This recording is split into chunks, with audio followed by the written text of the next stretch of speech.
Because the college football playoff, the commissioners who run it, approved a new model that will take effect for this season and next season. What happens after that is not promised. But for this season and next season, there will be 5 automatic bids, 7 at-large bids. And I realize now, after watching social media on Tuesday after this approval got made, we got to do some CFP FAQs because I think there's some people who are still confused. And I forget that, most of us who follow this show are deep in the weeds of this stuff. And so they've known about this for 2 years. They've known how it's going to work. They understand, okay, the Pac-12 dissolved. That's why they took away 1 automatic bid. But that's not the case for everybody. So we got to talk about that. And if you got questions in the chat, and I see Jamie Myers just threw up a question in the chat, then ask away. So let's take Jamie's question first, and then we'll see what we can do with that. So Jamie says, what happens when an unranked NC State upsets Clemson in the ACC championship? Does an unranked team get a bid? If so, that's crazy. Well, here's the thing. The odds of an unranked team being number 2 in the SEC, in the ACC, because remember, there are no divisions.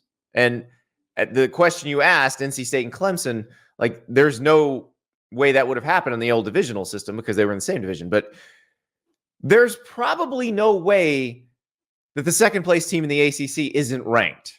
So that's probably not a question. If Clemson is the best team in the ACC and they lost to NC State is probably one of the best 12 teams. But what you're asking is, do they get an automatic bid? Yes, they do. They get an automatic bid as long as they're one of the 5 highest ranked conference champs. Now, if under a weird situation, in this hypothetical, NC State was somehow like the number 25 team in the country when the CFP did its final ranking, then they probably wouldn't get an automatic bid because the champions of the American and the Sun Belt, or the American and the Mountain West, might get those instead. But for practical purposes, realistically,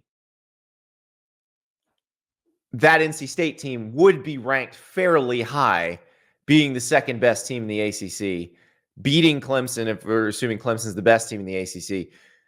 Now, would they be ranked high enough to justify being the number 4 team in the playoff, the number 4 seeded team in the playoff?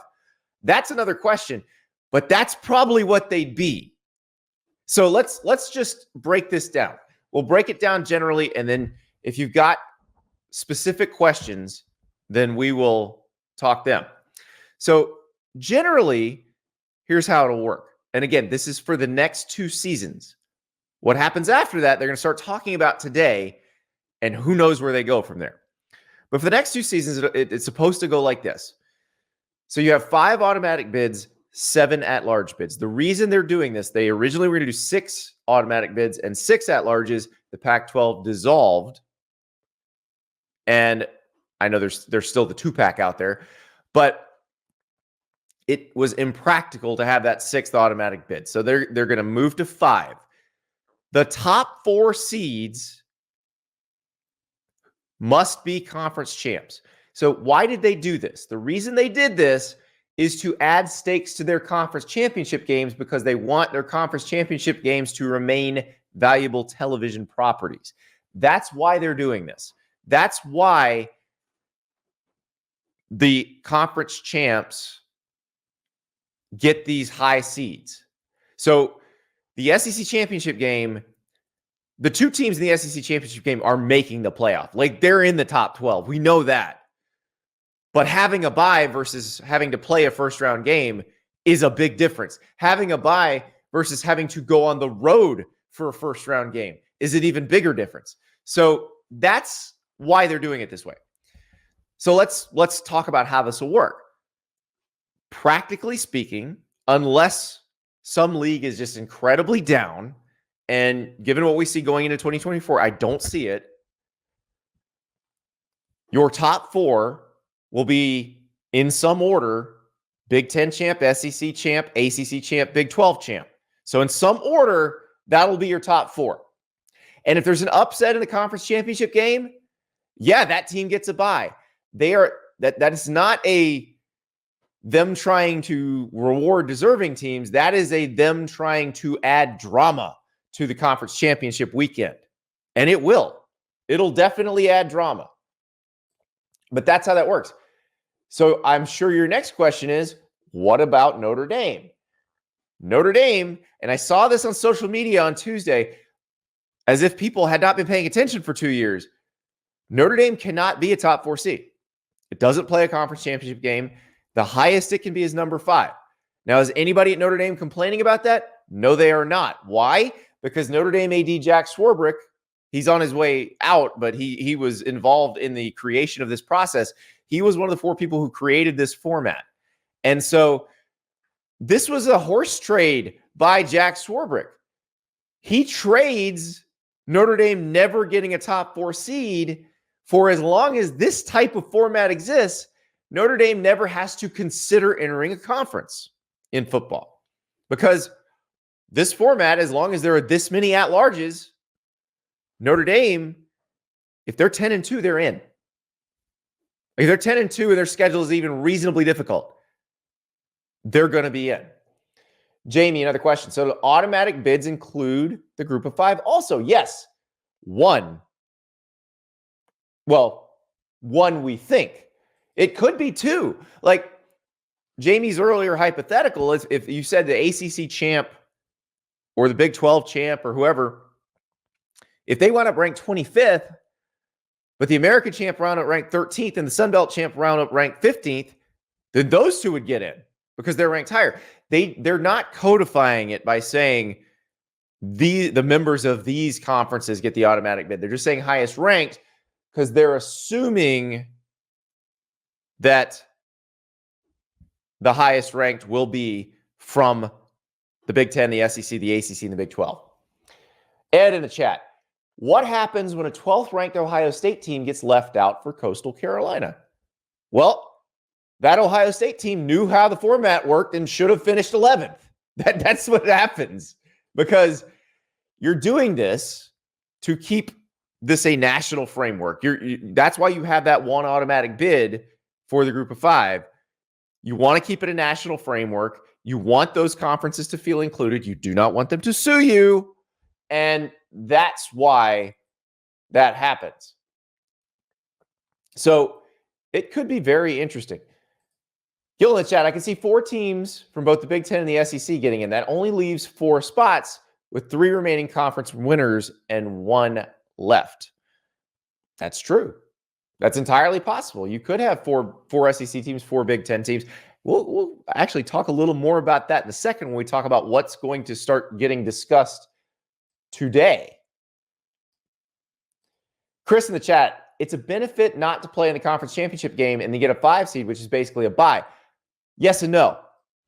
It is a benefit if you know you're going to lose the conference championship game. Winning a conference championship game is way better because then you get a bye. Now, you still got to go essentially on the road because it's a neutral site bowl game situation. So it's way better than having to play an extra game. And that's, again, the Notre Dame thing. Notre Dame, because they will never play in a conference championship game, Swarbrick said, fine, we'll play that extra game in the first round.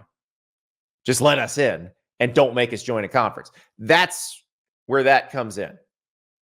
And I think it's a fair swap. And probably when this all got approved, Jack Swarbrick's thinking, all right, I have secured Notre Dame's independence for the foreseeable future.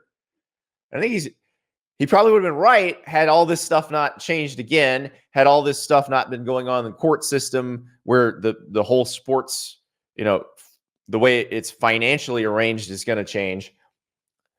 But let's move forward. So again, these changes take effect this season. We're only guaranteed to see this format, and shoot, the way things are going, we're not guaranteed to see it for 2 years. But right now, we're expecting to see this format in 24 and 25. The reason it's just a tweak and not any sort of overhaul or any sort of massive changes is because they're still in the original CFP TV deal, the one that was signed it was signed in 2013 to start in the 2014 season and last through the 2025 season. And so once that ends, everything's on the table, theoretically. The question is, how's it going to change? What will it look like then? And we do not know the answer to that. What we know is that today in Dallas, the commissioners who run the CFP will meet, and there will be proposals. Our friend Ross Dellinger from Yahoo talked to Kirk Schultz, who's the president of Washington State, one of the two-pack, and Kirk told Ross that there is a fear that the Big Ten and the SEC are going to come in and say, we want 3 automatic bids each or 4 automatic bids each going forward starting in 2026. I don't think that's a wise move. If indeed Greg Sankey and Tony Petitti, the two commissioners of the SEC and Big Ten respectively, want this to be a national framework. If they just want to run the sport, yes, fine, do that. But they're going to get a lot of resistance to that. But here's the difference. It doesn't have to be unanimous to make a change. And here's where they can apply pressure. If, say, the Sun Belt says, we don't want to do this, then they will say, then we'll have the playoff without you. If the ACC says we don't want to do this, they will say we can have the playoff without you. And there would be a playoff, and most people would still watch it. The thing you can't have is a playoff without either the Big Ten or the SEC. You cannot have a college football playoff without either of those leagues. So that's where their power comes from. They don't need anybody else. Everybody else needs them. But I don't think if they want this thing to feel fair is probably the wrong word. We just saw what happened to Florida State. Fair isn't really a word we should use in this discussion. But if they want this to seem like they're all in the same boat, they're trying to create a fun, compelling, event to choose a national champion where everybody has a chance, then you don't codify it by saying 3 Big Ten teams and 3 SEC teams are getting in. That would not be the right thing. If you just want to take over, which they might, which they can if they want to, then just do it. Like, just do it. Rip the Band-Aid off. Say, we're forming the Super League, the Premier League, whatever you want to call it. And just do it. We know you're going to do it anyway. So just do it. Stand up in front of the meeting. Say, we, as the advisory group, have decided we're taking over the sport. There's nothing you can do about it. And just do it. Take the teams you want. If the ACC teams figure out they can buy their way out of the league, the ones that want to leave, let them buy their way out. Take the ones you want. And just do it. Stop farting around. Stop coming up with these Band-Aid fixes when we know the whole thing's going to change anyway. Now, part of the reason they can't just do that is because they don't exactly know how everything's going to be organized in the future, because a lot of that depends on the court system, the National Labor Relations Board, all of that. Like, does football break off because it needs to? Because it needs to collectively bargain with the players? These are all questions that cannot be answered today and may not be able to be answered for a year. So they've got to figure that out.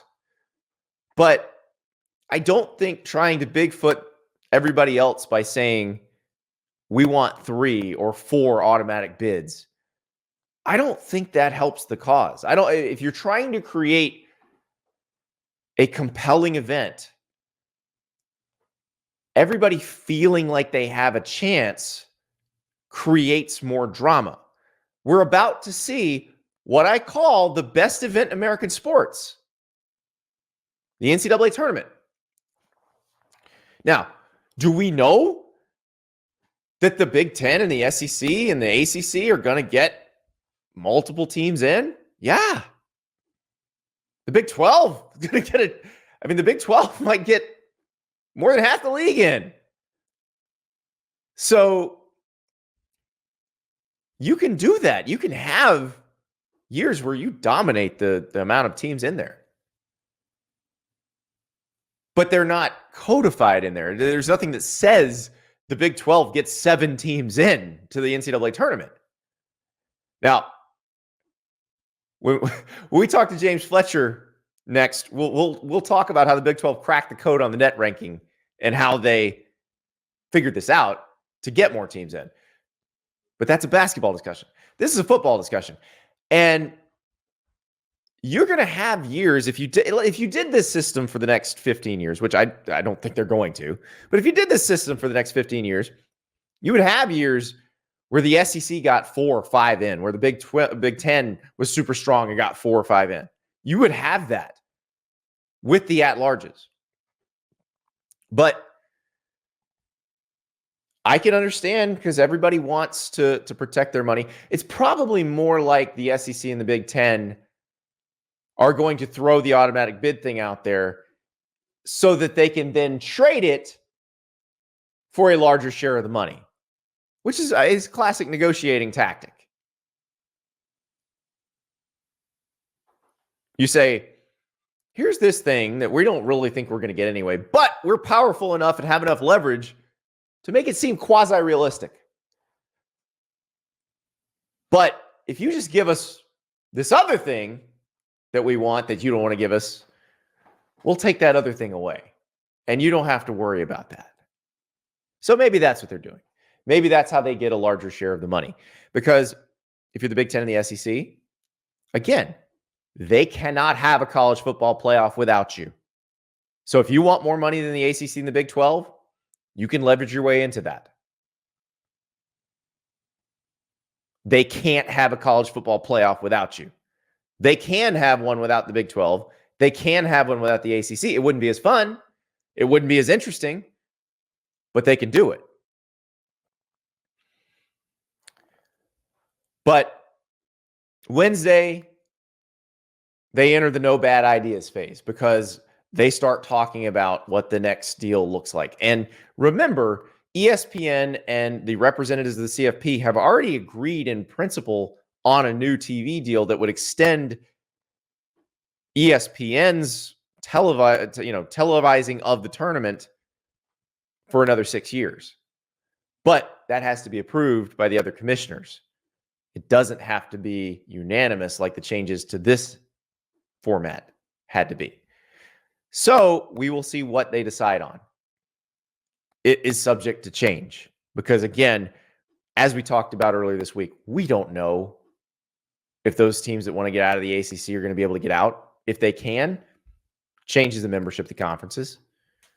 We don't know what the NLRB is going to decide in terms of whether players can unionize. We don't know what the courts are going to decide in terms of the NCAA's rules regarding NIL. All of this stuff can change and change pretty rapidly, which is why it's crazy that they now have this deadline. They got to get this figured out in the next probably year or so that they can have in 2026 a format that they understand how it works and everybody's good with it. Bleed purple and gold. So an East Carolina fan, you can have a CFP with only the Big Ten and the SEC, but viewership in the CFP will take a huge hit. Disagree. It won't take a huge hit. That's their leverage. 75% of the people that would watch it would still watch it. So if they get 75% of the money, it would make sense. Can't ostracize over half the sport and expect more viewers. You don't expect more, but here's the thing that people don't understand. It's not more than half the sport. The SEC and the Big Ten have more than half the viewers. They have an outsized chunk of the viewership. Much, much bigger than everybody else. This is like when you see those news stories that talk about, 1% of the population controls X percent of the wealth. Well, that percent of the population controls the vast majority of the viewership. So you're not, don't think about it like teams. Don't say, well, they've ostracized 67 teams and therefore 67 out of 133, that percentage, so 50% of the fans are not going to be interested now. That's not how that works. There are a lot more Ohio State fans than East Carolina fans. Like, there might be more Ohio State fans than entire fan bases of the American Conference. So you have to understand the math of this. There cannot be a playoff without the Big Ten or the SEC. There can with the two of them and the two of them alone. But it wouldn't be nearly as fun. So as they enter the no bad ideas phase, guys, go figure it out. Thank you so much for watching. Just a reminder, subscribe to this channel right here so you never miss an episode of Andy Staples on 3. And oh, by the way, watch all the other great videos on the On3 Sports YouTube channel.